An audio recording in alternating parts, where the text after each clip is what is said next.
Captain Jake Morrison sat in his command chair aboard the exploration ship, Earth's Pride.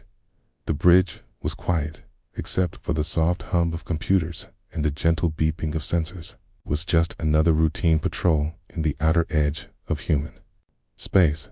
Jake had been doing these missions for 12 years, and nothing exciting ever happened. "Captain," said his communications officer, Lisa Park, "I'm getting something strange on the long-range sensors. It's not like anything we've seen before." Jake leaned forward. "What kind of strange?" Lisa frowned at her screen. "It's big, sir. Really big. And it's coming straight toward us." The main screen flickered to life, showing a massive object moving through space. It was beautiful and terrifying at the same time. The ship looked like it was made of crystal and metal mixed together. Strange lights pulsed along its surface in patterns that seemed almost alive. "Are you getting any signals from it?" Jake asked. "Yes, sir. It's trying to communicate with us, but the language is nothing like anything in our databases." Jake's heart raced. This was it. This was what every human had dreamed about since they first looked up at the stars. First contact with an alien species. "Put me through to Earth's command. Immediately," he ordered. "Tell them we have a situation." The alien ship stopped about 1 kilometer away from Earth's Pride for 3 hours. Both ships just sat there in space, watching each other. Then something amazing happened. The alien ship began sending mathematical formulas, simple ones at first, then more complex equations. "They're trying to establish communication," said Dr. Nancy White, the ship's science officer. "They're showing us they understand mathematics. It's the universal language." Jake nodded. "Send back our own mathematical sequences. Let them know we understand." Okay. What followed was the most important conversation in human history. Over the next 6 hours, the two ships slowly built a basic communication system. The aliens called themselves the Zephyrians. They had been watching humanity for over 50 years, studying their progress and development. The Zephyrian ship sent over a small transport. Jake watched through the viewport as the alien craft docked with his ship. His hands were sweating as he walked to the airlock. Whatever came through that door would change everything. The Zephyrian ambassador was unlike anything Jake had imagined. It stood 7 feet tall and looked like a walking crystal sculpture. Its body was translucent blue, and lights moved through it like blood through veins. When it spoke, the words came from a small device attached to its chest. "Greetings, Captain Morrison," the translator said in perfect English. "I am Ambassador Veltar of the Zephyrian Collective. We come with an invitation that will change your species forever." Jake tried to stay calm, but his voice shook slightly. "Welcome aboard, Ambassador. We're honored to meet you." Ambassador Veltar moved gracefully despite its size. "Your species has reached a point where we can no longer ignore you. You have developed faster than light travel. You have begun to explore beyond your home system. It's time for you to learn about the galaxy you live in." The ambassador explained that Earth was not alone. 12 different species had formed something called the Galactic Council over 3,000 years ago. They shared technology, traded resources, and worked together to solve problems. Most importantly, they had maintained peace for over 800 years. No wars, Veltar explained. No conflicts. "We have learned that cooperation brings more benefits than competition. When species join the council, they agree to follow our peaceful ways." Jake felt dizzy. 12 alien species. Galactic government. Peace for 8 centuries. It was too much to process. "Why now?" he asked. "Why are you contacting us now?" "It's because your species shows great promise," Veltar replied. "Your technology advances quickly. Your people are adaptable and creative, but we also have concerns." The ambassador's lights dimmed slightly. "Your history is filled with violence. Wars between your own people, destruction of your environment. We need to know that humanity has moved beyond these primitive behaviors." Over the next 3 days, Ambassador Veltar shared images and data about the Galactic Council. Jake saw space stations bigger than Earth's moon. Aki watched videos of different alien species working together on massive projects. The technology was incredible. Ships that could cross the galaxy in days. Energy sources that never ran out. Medical advances that could cure any disease. But the most impressive thing was the peace. No military ships, no weapons, no conflicts. Every problem was solved through discussion and compromise. If humanity joins the council, Veltar explained, you will have access to all of this. Your people will never want for anything. Poverty, disease, even death from old age can become things of the past. Jake thought about his home planet. Earth still had problems. Wars in some regions, environmental damage, millions of people without enough food or clean water. The council's offer seemed like paradise. What do we have to do? Jake asked. Prove that humanity has evolved beyond violence. The council will send observers to Earth. They will study your governments, your military forces, your media. If they determine that humans are ready for peace, you will be invited to join. When Earth's pride returned home, the planet went crazy. Every news station covered the story. Governments held emergency meetings. Scientists worked around the clock to understand the alien technology they had seen. Director Ryan Bell of Earth's United Space Command became the leader of humanity's response. He was a smart man who had spent his career avoiding conflicts and building cooperation between Earth's nations. If anyone could convince the aliens that humanity was peaceful, it was him. This is our chance, Bell told the world leaders. Everything we've ever dreamed of is being offered to us. We just have to prove we deserve it. For 6 months, Earth prepared for the most important test in its history. Military forces were reduced. Conflicts were resolved through negotiation. Planets. Governments worked together like never before. Everyone knew that their future depended on showing the aliens that humanity had changed. Ambassador Kira Valdez was chosen to represent Earth when the formal invitation came. She was brilliant, diplomatic, and had spent years working to bring peace to Earth's remaining conflict zones. If anyone could navigate alien politics, it was her. The meeting took place on a massive space station called Harmony's Gate. Kira had never seen anything so beautiful. The station was built from materials that seemed to glow with their own light. Gardens and forests grew in huge chambers open to space. Different alien species walked together through corridors that stretched for miles. The council chamber was enormous. Representatives from 12 species sat in a circle, each in environments suited to their biology. Kira felt very small as she stood in the center, representing all of humanity. Elder Dexera spoke for the council. He was an insectoid being from a species called the Hive Worlds. His translator made his voice sound deep and formal. Humanity has been observed and tested, he announced. Your species shows remarkable potential. Your adaptability and innovation are impressive, but your ability to overcome differences and work together has improved greatly. Kira held her breath. However, Vexera continued, your violent history concerns us. War seems to be part of your nature. The Council values peace above all else. We must be certain that admitting humanity will not threaten the stability we have maintained. The debate that followed lasted 4 days. Some council members believed humans were too dangerous. Others argued that humanity's unique qualities would benefit everyone. Kira answered hundreds of questions about Earth's governments, its people, and its commitment to peace. Finally, the vote was called. By the smallest possible margin, humanity was accepted as a probationary member of the Galactic Council. They would have access to council technology and trade, but they would be watched carefully. Any sign of their old, violent ways would result in immediate expulsion. As Kira watched the official ceremony, she felt the weight of responsibility.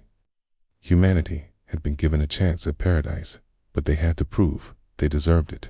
Be peaceful. Galaxy was about to learn what humans were really capable of, but not in the way anyone expected. 3 months had passed since humanity joined the Galactic Council. Lieutenant Commander Amy Foster stood on the bridge of the human patrol ship New Horizon, watching the stars through the viewport. Life as a council member was everything Earth had hoped for. Trade routes brought new technologies and resources. Human colonies were being established on worlds with perfect atmospheres and rich soil. Amy's job was simple. She patrolled the outer edges of council space, making sure trade ships were safe and helping any vessels in distress. It was peaceful work, exactly what the council expected from their newest members. Commander called her tactical officer, Ben Carter. "I'm picking up something strange on long-range sensors." Amy walked over to Ben's station. "What kind of strange?" Ben frowned at his screen. "It's a ship, but it's not showing up on any of our identification systems, and it's moving in a pattern I've never seen before." Amy looked at the readings. The unknown vessel was large, much larger than most council ships. It was moving slowly through space, but not in a straight line. Instead, it seemed to be scanning everything around it. "Try to contact them," Amy ordered. "Use all council communication frequencies." Ben worked at his console for several minutes. "No response, Commander. They're not answering on any channel." Amy felt a chill run down her spine. In the 3 months since joining the council, every ship they had encountered responded immediately to communications. It was considered extremely rude not to answer when contacted. "Take us closer," she decided, "but keep our distance. I want to see what we're dealing with." As the New Horizon approached, the unknown ship became visible on their main screen. Amy had never seen anything like it. The vessel looked like it was made from black metal that seemed to absorb light. Strange growths covered its surface, almost like a living organism. Red lights pulsed along its hull in patterns that hurt to look at. "Commander," Ben said quietly, "that thing is scanning us." Before Amy could respond, the alien ship did something impossible. It moved through space without any visible engines, sliding toward them like a snake through water. Then it did something that made Ben gasp out loud. The ship passed directly through the New Horizon shields, as if they weren't there. "How is that possible?" Amy whispered. The alien vessel positioned itself next to the New Horizon and began some kind of scanning process. Amy could feel vibrations through the ship's hull as invisible beams passed through their vessel. Her crew watched in silent terror as their instruments showed the alien technology, examining every system, every room, every person aboard their ship. "Get us out of here," Amy ordered. Full speed back to council space, the New Horizon turned and accelerated, but the alien ship followed without effort. It stayed with them for 20 minutes, continuing its scan, then suddenly stopped and drifted away. Amy didn't slow down until they reached the nearest council station. The report she filed created panic throughout the Galactic Council. Within hours, emergency meetings were being held on every council world. The description of the alien ship matched nothing in their databases. No species they knew could phase through shields or move without visible propulsion. Elder Thexera called an emergency session on Harmony's Gate. Representatives from all 13 council species gathered in the great chamber. The mood was tense and frightened. "This is unprecedented," Thexera announced. "In 3,000 years of council history, we have never encountered a hostile, unknown species." Ambassador Veltar spoke for the Zephyrians. "Our long-range sensors have detected similar ships in 17 different sectors. They appear to be conducting systematic scans of all inhabited systems." Admiral Lisa Hayes, humanity's highest-ranking officer in the council fleet, stood to address the chamber. "My people have experience with unknown threats. I recommend we send ships to investigate and attempt communication." Several council members made sounds of distress. The Corellian representative, a floating jellyfish-like creature, spoke through its translator. Violence is not the answer. We must try diplomacy first. All species can be reasoned with. Admiral Hayes tried to hide her frustration. I didn't suggest violence. I suggested investigation. We need to know what we're dealing with. But the council had made up their minds. They would handle this the way they handled everything else. Diplomatic envoys were prepared. Translation equipment was loaded onto the fastest ships. The plan was to approach the unknown vessels and establish peaceful contact. The first diplomatic mission was led by Ambassador Kurtel of the Siverian Empire. His ship, the Peaceful Dawn, was designed specifically for first contact situations. It carried gifts of art, music, and scientific knowledge from every council species. If any ship could establish friendly relations, it was this one. The Peaceful Dawn found one of the alien vessels in the Kepler system, slowly orbiting an uninhabited planet. Ambassador Kurtel followed all standard first contact procedures. He broadcast greetings in over 200 languages. He transmitted mathematical formulas, music, and artistic images. He even sent the complete history of the Galactic Council, showing how different species had learned to live together in peace. The alien ship's response was swift and terrifying. Without warning, it fired some kind of energy beam that cut through the Peaceful Dawn's shields like they were made of paper. The beam didn't destroy the ship. Instead, it seemed to drain it of power, leaving the vessel dead in space. Then the alien ship did something that horrified everyone watching from long-range sensors. It began to dismantle the Peaceful Dawn, piece by piece, apparently studying each component before absorbing the materials into its own whole. Ambassador Kurtel and his crew of 47 beings simply vanished, consumed along with their ship. The news reached the council within hours. For the first time in 800 years, a council vessel had been destroyed by hostile action. The peaceful galaxy didn't know how to process what had happened. More reports came in over the following days. 3 more council ships had gone missing. An automated research station had been found completely stripped of all materials. Most terrifying of all, long-range sensors detected a massive fleet of the unknown ships moving through the void between star systems. Dr. Helen Webb, Earth's leading expert on alien biology, was brought to Harmony's Gate to study the few scanner readings they had of the unknown ships. What she found made the situation even worse. These aren't just ships, she explained to the council. They're alive. The hulls show organic growth patterns. The energy signatures suggest biological processes. We're not dealing with a species that builds ships. We're dealing with a species that grows them. The implications were terrifying. How do you negotiate with living ships? How do you establish communication with creatures that consume everything they encounter? Admiral Hayes watched the council debate for days without reaching any useful decisions. Some members wanted to evacuate all outer systems. Others believed they could still find a peaceful solution. Few suggested hiding and hoping the unknown species would go away. Meanwhile, the attacks continued. The alien ships, which the council had started calling Devourers, systematically visited inhabited systems.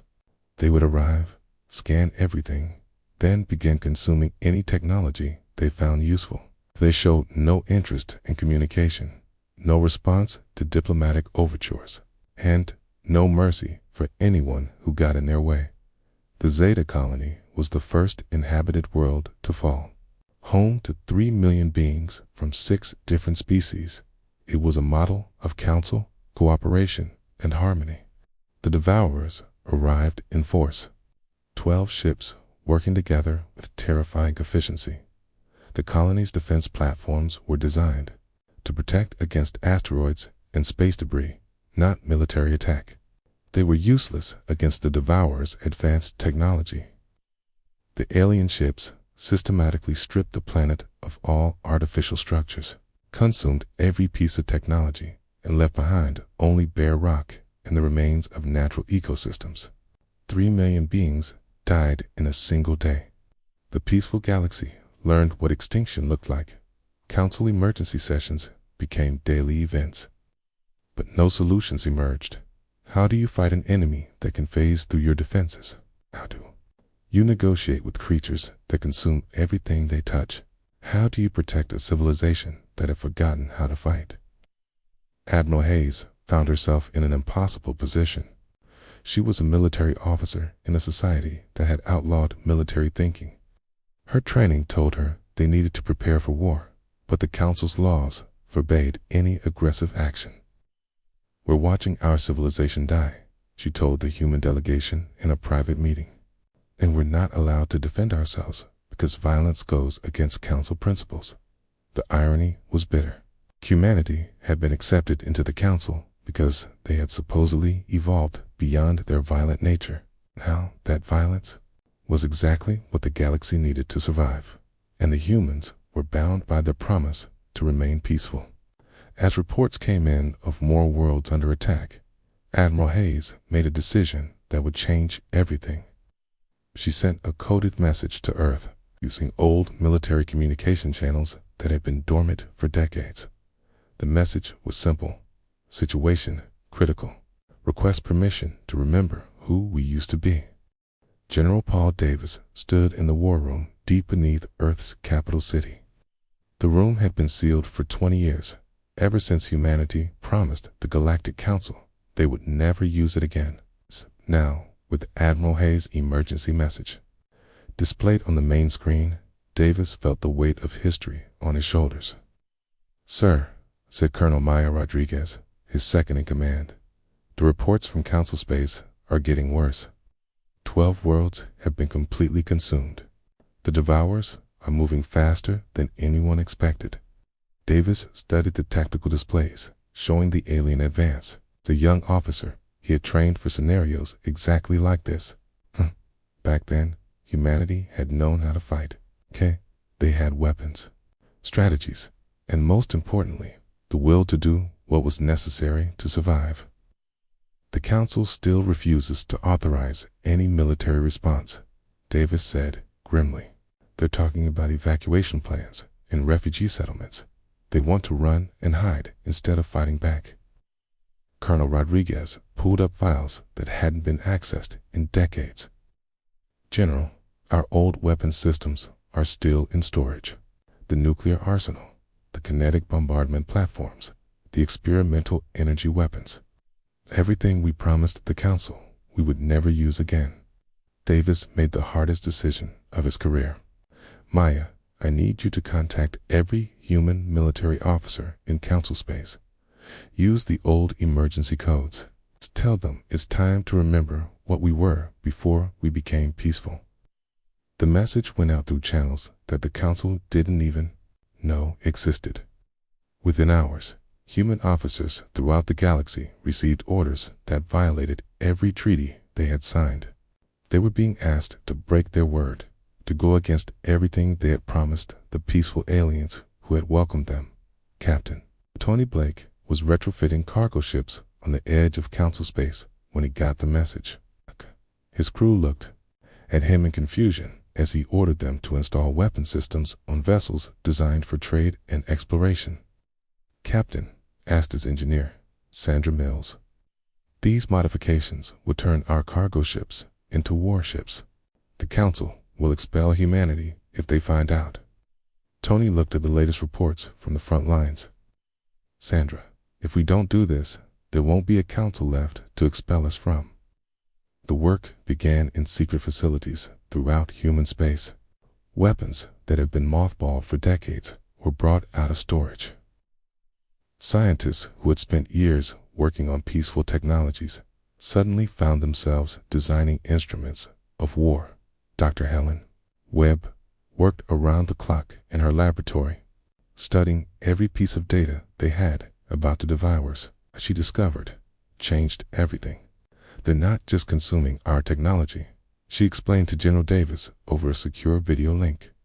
"They're learning from it. Get every ship they destroy, every weapon they encounter, they adapt to it.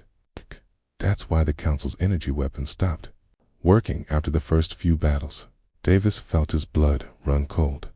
How fast do they adapt? Based on the data, they can counter any technology within hours of first encountering it. Energy shields, plasma weapons, force fields, everything the Council has tried becomes useless almost immediately. This revelation changed humanity's entire strategy. If the Devourers could adapt to advanced technology, then perhaps the answer was to use older, simpler methods. Weapons so primitive that the aliens wouldn't expect them. Colonel Rodriguez began pulling files from Earth's military history. General, what if we went back to basics? Kinetic weapons, chemical explosives, nuclear fission instead of fusion. Technology so old that the Devourers might not be prepared for it. Meanwhile, the situation in Council space grew desperate. The Devourers had consumed 18 worlds and were advancing toward the core systems. Billions of refugees fled in ships never designed for military evacuation. The Council's response remained the same. More diplomacy, more attempts at communication, more hope that somehow the aliens could be reasoned with. Admiral Hayes found herself in an impossible position. She commanded human forces that were technically under Council authority, but she knew that peaceful strategies weren't working. When General Davis contacted her through secure channels, she made a choice that would define humanity's future. "Paul," she said during their encrypted conversation, "I'm authorizing Operation Longshot. Use whatever methods you think will work. The Council doesn't need to know until it's over." Operation Longshot was humanity's secret plan to fight the Devourers using pre-Council technology. Ships that looked like peaceful exploration vessels on the outside, but carried weapons the galaxy hadn't seen in centuries. Tactics based on Earth's long history of warfare, rather than the Council's diplomatic solutions. The first test came when Captain Blake's modified cargo ship encountered a Devourer scout. The alien vessel approached confidently, probably expecting another easy victim like all the Council ships it had faced before. Blake waited until the Devourer was close enough to scan his ship. Then he opened fire with weapons the alien had never encountered. Instead of energy beams that could be adapted to, Blake used simple kinetic projectiles. Chunks of metal accelerated to incredible speeds by magnetic coils. The Devourers' shields were designed to stop energy weapons and phase through solid objects. They offered no protection against physical projectiles moving at 30% of light speed. The alien ship's hull cracked and began leaking atmosphere, but the Devourer didn't retreat. Instead, it began adapting to the new threat, growing thicker armor and changing its shield frequency. Blake realized he had perhaps minutes before his advantage was lost. "Fire everything," he ordered his crew. Nuclear torpedoes, kinetic rounds, chemical explosives. Hit it with so many different weapons that it can't adapt to them all. The battle lasted only 10 minutes, but it was the first time a Council vessel had destroyed a Devourer ship. The victory came at a cost. Blake's ship was badly damaged, and 3 of his crew were dead. But they had proven something important. The aliens could be killed. News of the victory spread quickly through human channels. But it also reached the Council. Emergency sessions were called to address humanity's violation of their peace treaties. Elder Dexera was furious. "Humanity has betrayed the trust we placed in them," he announced to the Council chamber. "They have built weapons in secret and engaged in violent action without authorization. This is exactly what we feared when we accepted them." Admiral Hayes stood before the Council to defend her species' actions. "Elder Dexera, with respect, we destroyed 1 enemy ship while you have lost 43 vessels trying to negotiate with creatures that have no interest in peace." The debate that followed was heated. Some Council members wanted humanity expelled immediately. Others pointed out that the human victory was the only success they had achieved against the Devourers. The vote was close, but humanity was allowed to remain in the Council on one condition: all military operations must be approved by the full council before implementation. It was a compromise that satisfied no one. The council felt betrayed by humanity's deception. Humanity felt constrained by bureaucracy, while their civilization faced extinction. And all the while, the Devourers continued their advance, consuming world after world. General Davis realized that official approval would never come. The Council's commitment to peace was stronger than their survival instinct. Humanity was going to save the galaxy. They would have to do it alone and in secret. He activated a network of human agents throughout Council space, former military officers, engineers, scientists, and ship captains who remembered what warfare looked like. They would work independently, using whatever resources they could gather to fight an enemy the peaceful galaxy couldn't comprehend. We're about to become outlaws in the civilization we're trying to save, Davis told his staff. History will either remember us as heroes who prevented extinction or as the violent humans who destroyed galactic peace. Either way, we're the only hope this galaxy has. The secret war began in earnest. Human ships disguised as refugees and traders moved through Council space, carrying weapons and supplies to staging areas. Old military codes were reactivated. Tactics that had been banned for decades were dusted off and updated for space combat. But the Devourers were learning too. Each victory taught them more about human weapons and strategies. The window of opportunity was closing fast. If humanity couldn't find a way to stop the aliens soon, all their sacrifices would be meaningless. The galaxy's fate now rested on a species that had been asked to forget everything that made them dangerous. Commander Steve Walsh stood on the bridge of his ship, the Iron Wolf, watching the massive Kepler station through his viewport. The station was home to 12 million beings from 8 different species. It was also directly in the path of the largest Devourer fleet anyone had seen. "Sir," reported his tactical officer, Lieutenant Dan Cooper. "We've got 47 Devourer ships approaching. They'll reach the station in 6 hours." Steve looked at the mixed fleet under his command. 32 ships total. Half were human vessels secretly armed with old Earth weapons. The other half belonged to Council species, their crews still believing in the power of diplomacy and defensive tactics. "Commander Walsh," came a voice over the communications system. It was Captain Zarathan of the Altarian Defense Corps. "My orders are to protect civilian evacuations. We cannot engage the enemy directly." Steve understood the captain's position. Council doctrine demanded that military forces protect non-combatants above all else. But Steve also knew that doctrine was going to get everyone killed. "Captain Zarathan," Steve replied carefully, "what if I told you the only way to protect those civilians is to stop the Devourers before they reach the station?" There was a long pause. "That would require offensive action. The Council has forbidden such tactics." Steve made a decision that went against everything he had been taught about coalition warfare. "Then my ships will handle the offensive operations. Your ships focus on evacuation. We'll buy you as much time as we can." The next 6 hours were the longest of Steve's life. He watched evacuation ships struggling to load millions of beings onto vessels never designed for mass transport. Children were separated from parents. Families were split between different ships. People were left behind because there simply wasn't enough room. "Commander," said Lieutenant Cooper, "the Devourers are dropping out of hyperspace. All 47 ships." Steve watched the enemy fleet appear on his screens. Each Devourer ship was the size of a small city, their black holes pulsing with red energy. They moved with purpose, already beginning their scanning routines. "All human ships, this is Walsh," he announced over the tactical frequency. "Remember what we learned from Captain Blake's engagement. Hit them fast, hit them hard, and use everything we've got before they can adapt."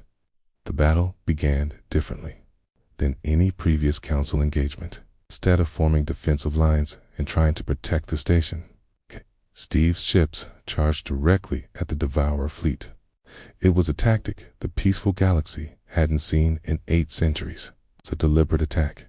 Captain Linda Park commanded the converted cargo ship to New Dawn. Her vessel carried weapons that violated dozens of council treaties. Nuclear warheads, kinetic bombardment systems, and chemical explosive devices that could crack a planet's crust. Targeting the lead Devourer ship, she reported, firing nuclear torpedoes. The ancient weapons struck their target before the alien ship could adapt. Nuclear fire bloomed in the darkness of space, and for the first time in the war, Devourer's ship was completely destroyed on the first attack. But the victory came at a terrible cost. The explosion also damaged 2 council evacuation ships, killing hundreds of refugees. Captain Zarathine's voice crackled over the communications system. "Commander Walsh, you just murdered innocent civilians." Steve felt sick, but he couldn't. "Stop now, Captain. If we don't stop these ships here, 12 million people die instead of hundreds." It was a calculation that the peaceful galaxy couldn't understand. Steve was choosing to accept certain casualties in order to prevent greater losses. In the old Earth military, this was called acceptable losses. To the council species, it was mass murder. The battle continued for 3 hours. Human ships used tactics that shocked their alien allies. Captain Alex Turner deliberately rammed his ship into a Devourer vessel, detonating his entire ammunition supply in a suicide attack that destroyed both ships. Lieutenant Kate Johnson ordered the destruction of a cargo platform to prevent it from falling into enemy hands, even though 1,000 refugees were still aboard. Each decision violated council law. Each action went against the peaceful principles that held their civilization together. But each sacrifice also saved the station and its remaining population. Engineer Monica Reed worked frantically in her ship's engine room, modifying their weapon systems in real time. "Commander Walsh," she called over the intercom, "I've figured out how to disrupt their adaptation process. If we can hit them with contradictory technologies at the same time, their systems get confused." "What do you mean?" Steve asked while dodging enemy fire. "Hit them with both advanced plasma weapons and primitive kinetic rounds simultaneously. Their adaptation routines try to counter both threats and end up countering neither." Steve immediately shared this discovery with the fleet. Human ships began coordinating their attacks, mixing old and new weapons in ways that overloaded the Devourer's defensive systems. It was working, but barely. Major Chris Bennett led a desperate mission to plant explosive charges directly on a Devourer ship's hull. His team used small transport pods to get close enough to the enemy vessel, knowing they probably wouldn't survive the trip back. "This is Bennett," came his voice over the radio. "Charges are set. Get clear of the target." The explosion that followed destroyed the largest Devourer ship in the fleet, but Bennett and his entire team were vaporized in the blast. Steve added their names to a growing list of heroes who would never see the victory they died to achieve. The tide of battle slowly turned in humanity's favor. The Devourers, faced with weapons and tactics they had never encountered, began to retreat. But they didn't flee in panic like a beaten enemy. Instead, they withdrew methodically, scanning and recording everything they had learned. "They're studying us," Steve realized with growing horror. "They're learning how we fight so they can counter it next time." When the battle ended, Kepler Station was saved, but the cost was enormous. 15 human ships were destroyed. Over 3,000 people were dead, including many civilians caught in the crossfire. The evacuation was successful, but the methods used to achieve it had horrified the peaceful galaxy. The aftermath was immediate and brutal. Council ships surrounded the surviving human vessels, demanding their surrender. Admiral Hayes found herself under arrest for violations of galactic law. The human crews who had saved 12 million lives were being treated as war criminals. Elder His message to the human fleet was broadcast on all frequencies. You have violated every principle the Council stands for. You have brought violence and death to our peaceful civilization. You are no longer welcome in Council space. Captain Zarathan, whose people had been saved by human sacrifice, spoke for many Council members. You could have found another way.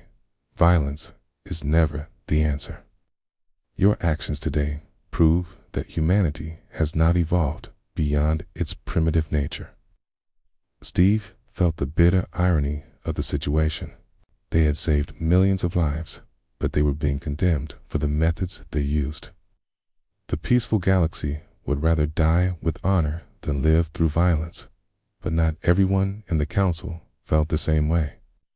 Some species had watched the battle and learned uncomfortable truths about their own survival. The Corellian representative sent a private message to Admiral Hayes. Your people did what ours could not, the message read. Perhaps it is time to reconsider what peace really means. Similar messages came from other species. The war was forcing the galaxy to confront a terrible choice: maintain their peaceful principles and face extinction, or abandon those principles and compromise everything they believed in.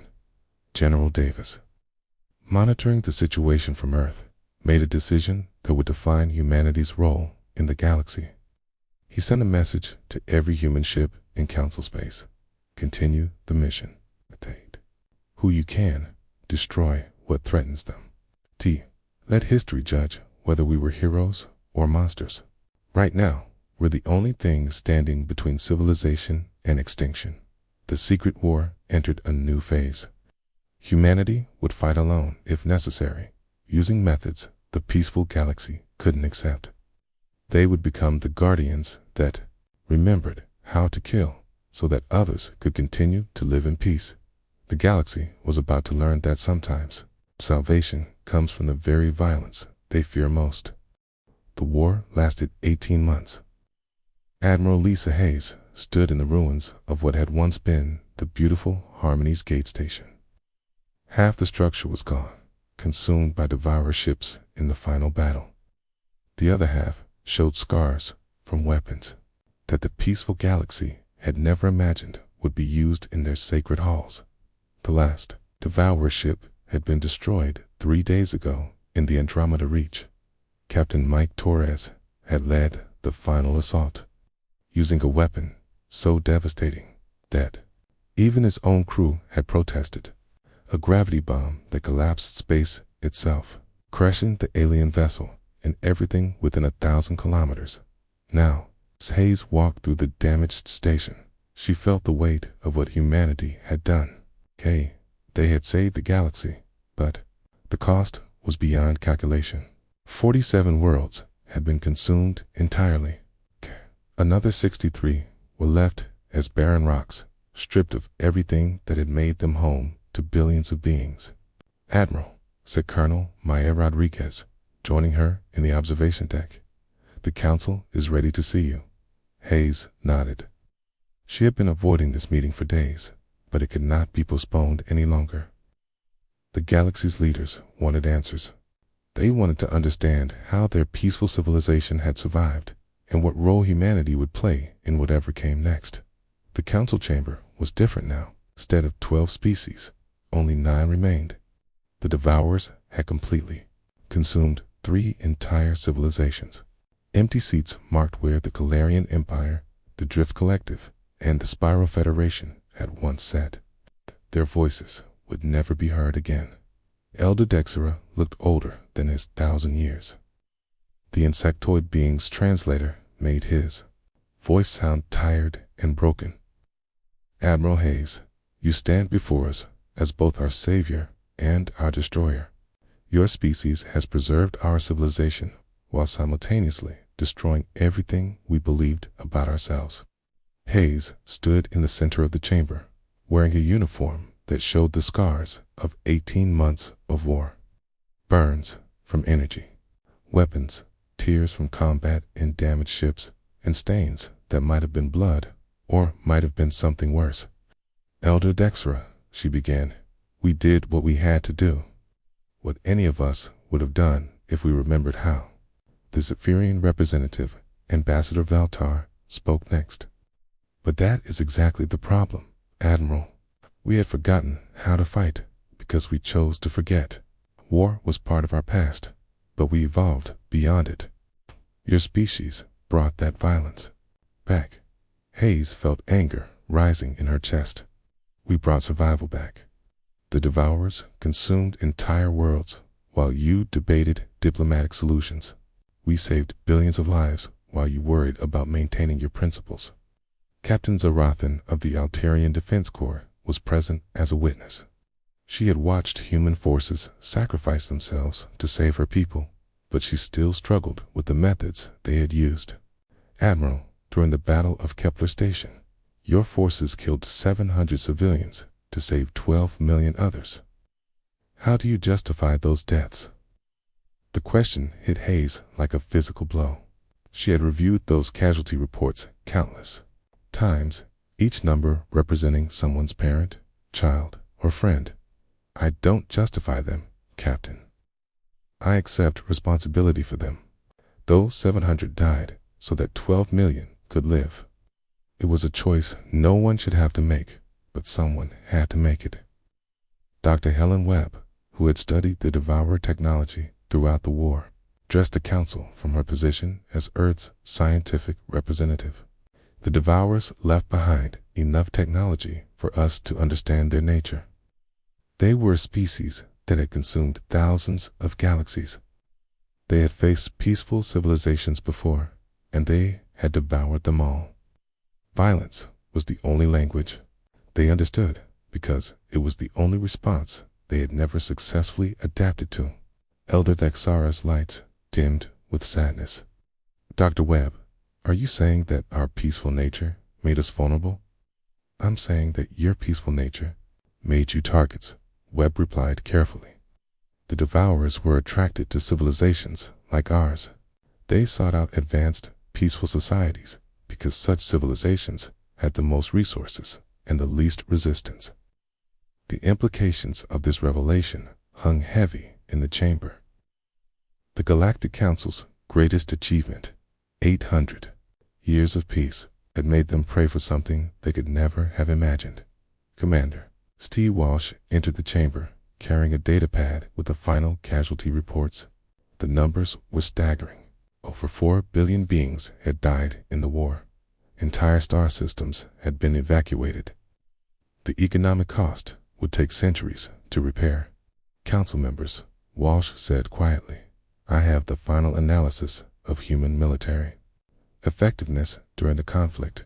Our forces destroyed 87% of all Devourer ships. We suffered a 93% casualty rate among our combat personnel. Every human who fought in this war is either dead or permanently disabled. The silence that followed was profound. The peaceful species had watched humanity sacrifice itself to save them, and they still questioned whether the methods were justified. Corellian representative, a floating creature that communicated through color changes, finally spoke. Admiral Hayes, what your species has done forces us to confront an uncomfortable truth. We survived because you were willing to become what we refused to be, Ambassador Valtar added. The question now is, what happens next? Can a civilization maintain both peace and the ability to defend itself? Can we remain who we are while acknowledging what we might need to become? The debate that followed lasted 4 days. Some council members wanted humanity expelled for their violations of galactic law. Others argued that expelling their only effective military force would leave them vulnerable to future threats. A few suggested that humanity should be given a special role as the galaxy's protectors. Hayes found herself defending not just her actions, but her species' place in the galactic community. We didn't want to fight, she told the assembled leaders. We joined the council because we wanted to be peaceful. But when extinction threatened, we chose survival over principles. Director Ryan Bell, who had first negotiated humanity's entry into the council, spoke from Earth via quantum communication. The Galactic Council offered us paradise in exchange for abandoning our violent nature. We took that bargain and tried to honor it. But paradise means nothing if you're not alive to enjoy it. The final decision was unlike anything in Council history. The Galactic Defense Directive created a new branch of galactic government. Humanity would maintain and command all military forces, but under strict Council oversight. They would be the ones who remembered how to fight, while the peaceful species continued their pursuit of science, art, and diplomacy. Captain Jake Morrison, the man who had first made contact with the Zephyrians, was chosen to head the new defense academy. Built on a remote world, far from any civilian population, it would train volunteers from across the galaxy in the harsh realities of warfare. "We're not trying to make everyone into soldiers," Morrison explained to the Council. "We're trying to make sure that someone remembers how to be soldiers when the time comes." The first class at the Defense Academy included beings from 7 different species. They learned about weapons, tactics, and strategy, but more importantly, they learned about the psychological cost of violence, the weight of command decisions, and the responsibility that comes with the power to take life. Admiral Hayes recorded her final report on the war from her office, overlooking the rebuilt Harmony's Gate. "We showed them that sometimes peace must be earned through war. We proved that survival requires the willingness to do terrible things for necessary reasons. Whether that makes us heroes or monsters, history will decide." The galaxy was safe, but it was no longer innocent. The Galactic Council had learned that their peaceful paradise existed only because someone was willing to fight for it. Humanity had become the guardians who stood watch in the darkness, protecting a civilization that could never fully understand or appreciate what they sacrificed. In the end, humanity had joined the Galactic Council and brought war with them. But they had also brought something even more valuable: the knowledge that peace is not the absence of violence, but the presence of those willing to fight for it. The stars shone peacefully over a galaxy that was finally ready to defend itself.